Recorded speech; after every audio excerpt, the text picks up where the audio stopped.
Hello, you beautiful souls. This episode is, just going to be a stream of consciousness. I don't have anything prepared. I have tried to record this, but things that I say I'm not 100% crazy about. So I'm going to try to make this one a little bit more aligned. And I'm actually reading this book called Untamed by Glennon Doyle. And it's really a story of how the author found freedom and started to live her life for her. And this is definitely my goal, is to live life for me, do things that only feel good for me, listen to myself and trust myself. I think I definitely find myself seeking external validation and looking outside of myself for answers to my questions. I definitely was conditioned this way by my parents and society, and doing what I was told without questioning it because I said so, and just abandoning myself. That's what I was doing, was just abandoning myself. I no longer trusted myself if what I thought was the right thing to do, and someone else, as a child, told me that I'm not supposed to do that. In order to survive, our instinct is just to write that off and, all right, I just gotta listen to my caregiver now because my instincts are clearly not right. And I'm realizing that this stuff really stems from childhood trauma. And yesterday I finally did this inner child meditation, guided meditation that my friend sent me probably months ago. And I was able to connect with my inner child, and it was incredibly powerful. But also really sad. Like, barely before it even started, just me thinking about my inner child. Everybody has an inner child, by the way, just in case anybody doesn't know that. I was just feeling really sad for my inner child because I abandoned her a long time ago. And it's taken me this long to reunite and listen to what she wants too. My inner child didn't picture me working a 9-to-5, doing accounting. That was definitely not what I wanted to be when I was younger. And being responsible for this house that I can't even enjoy because I'm working all the time, And that is definitely a huge part of why I stopped living my life that way. That wasn't what I wanted.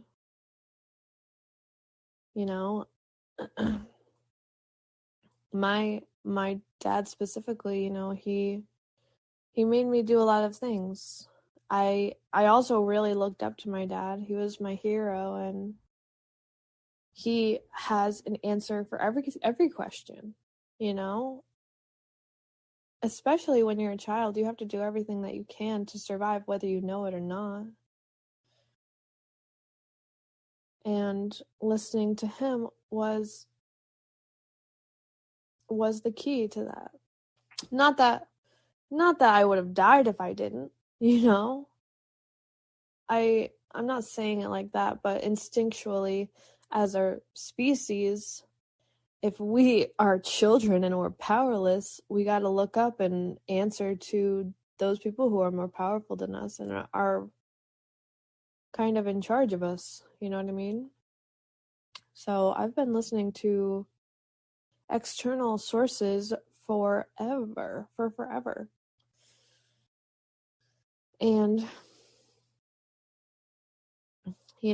I'm realizing that doing that is really backfiring. And the only person who has to live with the consequences of seeking external validation and taking advice and listening to other people to resolve issues that are in my life is like the only person who's going to have to pay for the consequences of that is going to be me in the future. If not that I really was able or capable of doing this, I think that's another messed up part of the society. I definitely wasn't capable of, looking inwards for what I really wanted when I was fresh out of high school. The societal pressures, everybody going to college, my dad being like, yes, this is the next logical step is to go to college. I never questioned that. I was just like, oh, this is what we do now, so I'm just going to go to college. And I did not think of any of the repercussions that I would have to face now. Of course, I don't regret going. I don't regret any decision that I've ever made because it's the reason I'm here and the reason I am the way I am today. So I don't regret anything. But an example of a consequence that I'm facing now is I have thousands and thousands of dollars of student debt because I went when everybody else was telling me to. So part of the reason, a huge part of it is because I need to trust myself. I really want to build that relationship with myself and my inner child so that I can regain trust for myself, so that I don't feel the need to go outside of myself for the answers to my questions, because that shit can be detrimental. And it's not like my dad or my mom or my friends or my partner, they don't know better than I do. Maybe they know better about their situation than I would. That makes sense. But they don't know better than me about my situation. I go to bed with myself every night. I'm with myself 100% of the time. No one else is. No one else knows more about my life than I do. So why do I ask other people for the answers to my questions? And part of me is definitely realizing that I'm giving my power away. I'm giving my power away when I'm looking outside of myself and I'm not trusting myself that I can make the best decision for me. I'm giving the power to the people that I'm seeking advice from. And I'm also realizing that I am someone who is very willing to give advice because chances are, I maybe have experienced what you're experiencing, which, I don't think it's necessarily a bad thing to receive reflections from other people. Maybe like, what would you do in this situation? But not taking it to heart. Maybe a grain of salt like everything else. But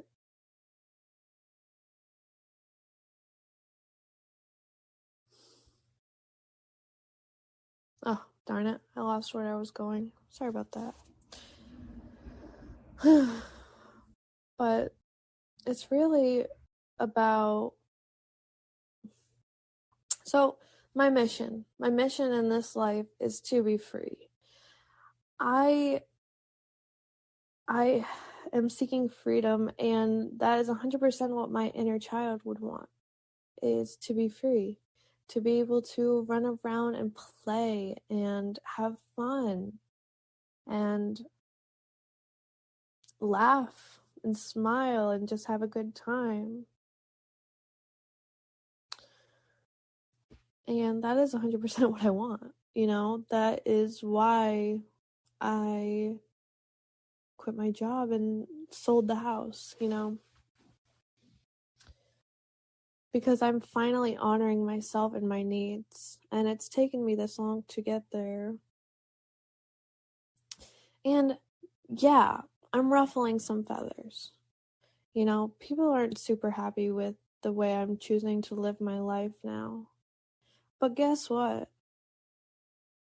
My life is meant to be lived for me. It's not meant to be living for anybody else. I'm not here to serve you. I mean, that's a funny concept. Because I feel like my mission in life is to help other people. 100%. Help other people regain this self-trust and be able to look inwards instead of outwards. But my life isn't meant to be lived to satisfy other people. If you like what I have to say, amazing. If you don't, amazing. But I'm not going to censor myself, filter myself, and live my life in a way to make anybody else feel comfortable. I used to do that for so long because I've been in situations where other people make me feel uncomfortable. And I was like, wow, I really don't want other people to feel this way when I'm around them. And I still not necessarily will. I want people to feel comfortable around me.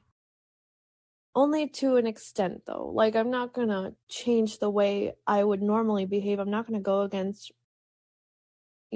myself to behave in a way that feels good for anybody else.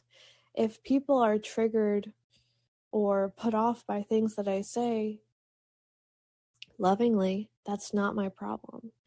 And if there's anything that I'm saying that you're not necessarily crazy about, I invite you to ask yourself what this is triggering in you, because triggers are really just notifications like, hey, this is something to look at. Like, and I've definitely been trying to pay closer attention to my triggers as well. I think that's a huge part of this work. But right, I'm not responsible for anybody's emotions. I remember growing up and when I was doing that inner child meditation, I asked my inner child, what you want me, like, what do you want to say? And she said, why don't I have a sibling? Why didn't my parents give me a sibling? And that's something I would always ask my mom growing up. And ironically now I do have two half siblings. They're 5 and 2, but I'm 25 and I didn't grow up with them. I grew up alone with my parents. My parents were not together. So I was constantly the person in the middle. My mom and my dad were constantly talking shit about each other.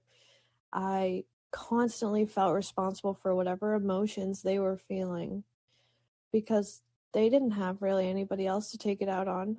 And I was just so sad that, like, why couldn't someone else help bear this fucking load, because this is a lot to handle as a young child. It's a lot of responsibility and a huge burden. And I love them both so much, and I know that they didn't mean it.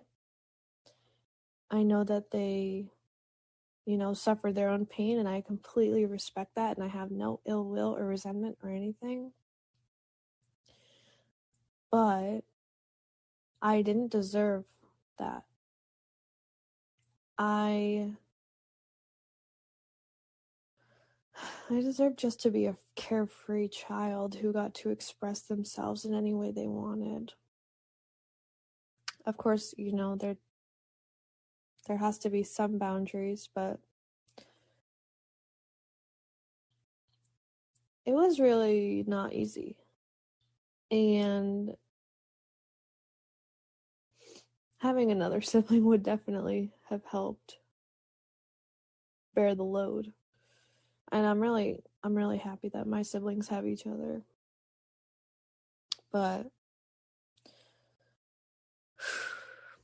part of this healing work and doing the work is reparenting myself and being the parent that I never had, loving myself unconditionally and listening and just being a support system that, like, I do have space.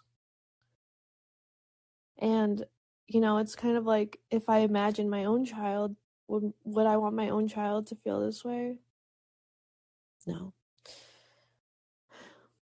So that is what I'm doing. I'm honoring myself and my inner child because they didn't have that opportunity when they were growing up. So that is a huge part of my job. And also regaining my trust in myself. Even though I'm unemployed, my job is still to take care of myself. I mean, has anybody else had the opportunity to take care of themselves full time? You know, even when I was working my 40 plus hours a week, I at most had like an hour out of the day to take care of myself. Can you imagine having a child and only having an hour to take care of them? Like, the trust is not going to be there. The inner child is big time being neglected. I neglected my inner child for so long because I was living a life that they didn't really want for me. You know, would my inner child be happy with the way I'm living my life? And I asked myself that question when I was doing the work I was doing, and the answer was a big no. And if it's not a no for you, that's fucking amazing. But it was a big no for me. So I decided to dye my hair purple, quit my job, sell my house, and, you know, take care of myself. And I know my inner child is very happy with me. You know, I sometimes go outside and I dance in the sun or the rain, and it feels amazing. Just not giving a fuck. You know, people say, oh, I don't give a fuck. I don't give a fuck. I'm trying to walk that walk. And I love everybody, you know? Even if, you know, what I say doesn't jive with you, I still love you. But my goal in this lifetime is to be free, and to hopefully, by me being free, encourages others to be free too, because it's the ultimate way of living. And it's not necessarily like easy breezy all the time. Like, I'm not gonna say I'm not scared sometimes about how, you know, the world is gonna end up, or me, like, if I can actually handle this. Sometimes I don't think that I can, and really all emotions ebb and flow anyway. But I have to take this chance. I have to take this risk and bet on myself. So, yeah, I just wanted to share this. Definitely not as long as the other podcast episodes, so hopefully it's a little bit more digestible. But I am on a little hiatus from Instagram. If you haven't noticed, I do plan on being back at some point, but I'm just focusing on myself right now. I miss you all and love you all so, so much. And thank you so much for listening. I love you all so much. I hope you have a great day or night wherever you are.